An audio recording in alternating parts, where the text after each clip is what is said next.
Hello दोस्तों, स्वागत है फिर से आप लोग का मेरे इस नए व्लॉग में। तो दोस्तों मैं आज आई हूँ खेत घास काटने के लिए। मौसम ख़राब है तो मैंने सोचा जाती हूँ फटाफट घास लेके आती हूँ गाय के लिए। गाय को घास भी ज़रूरी है तो इसलिए मैं फटाफट काट रही हूँ घास। तो एक बार मैं फटाफट घास काटती हूँ, नहीं तो बारिश भी हो सकती है।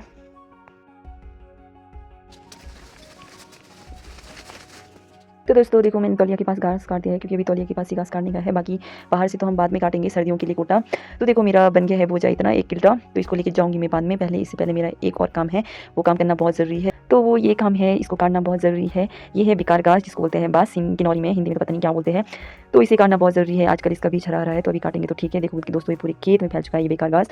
तो अभी ये काटेंगे तो ठीक है, बाद में सूखने के बाद इसका बीज गिर जाएगा तो बाद दोबारा से बहुत ज़्यादा बन जाएगा। तो दोस्तों मैंने इतना काट दिया है और देखो यहाँ से काटने के बाद ऐसा लग रहा है कुछ नहीं तो बहुत गंदा लग रहा है। ये खेत में, पूरे खेत में फैल चुका है ये गंदा घास और गाय भी नहीं खाती है इस घास को। तो इसलिए काटना ज़रूरी है इसको। देखो ऐसा होता है दोस्तों ये घास, और ये कपड़ों में भी चिपकता है दोस्तों। तो दोस्तों बारिश होनी स्टार्ट हो गई है हल्की हल्की। यहाँ देखो दोस्तों पत्ते भी गिल्ले गिल्ले हो गए हैं। दिखाती हूँ मैं आप लोगों को। देखो मौसम ऐसा हो गया है और इसकी टहनियाँ देखो भीग गए हैं। तो इसलिए अब मुझे भी जाना पड़ेगा घर।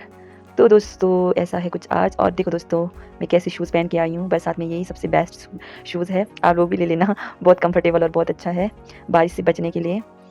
तो दोस्तों कैसे लगे मेरे शूज़ बता देना। देखो ऐसे हैं मेरे शूज़।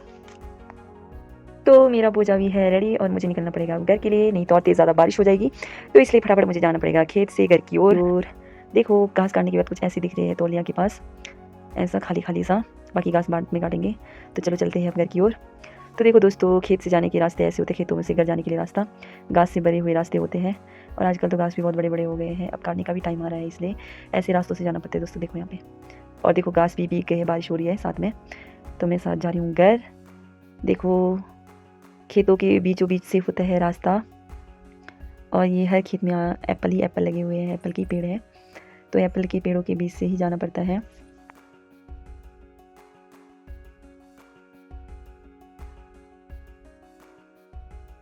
तो साथ ही साथ आप लोग भी व्यू के मज़े लो। देखो कुछ ऐसा दिखता है हमारा गाँव। तो दोस्तों आगे चलो मैं दिखाती हूँ आप लोगों को कुछ।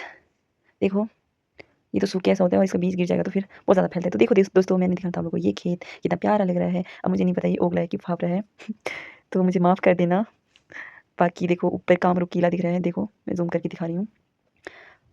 तो मैं जा रही हूँ इस ओगले की फावड़े वाले खेत से परे, क्योंकि मेरे घर का रास्ता यहीं तो दोस्तों मुझे बहुत देर के बाद पता चला कि इसको बोलते हैं ओगला। ये है ओगले का अनाज और ये है पूरा ओगले का ही खेत जिसमें बीजा है पूरा ओगला। तो दिखाती हूँ मैं कैसा व्यू लग रहा है इस ओगले के खेत का। तो देखो दोस्तों ऐसा दिखता है कुछ, बहुत प्यारा। वाह। तो दोस्तों बारिश होने के कारण घास बहुत गीला था, तो और मेरे कपड़े भी देखो दोस्तों भीग गए, बहुत गीला हो गया मेरे कपड़े भी।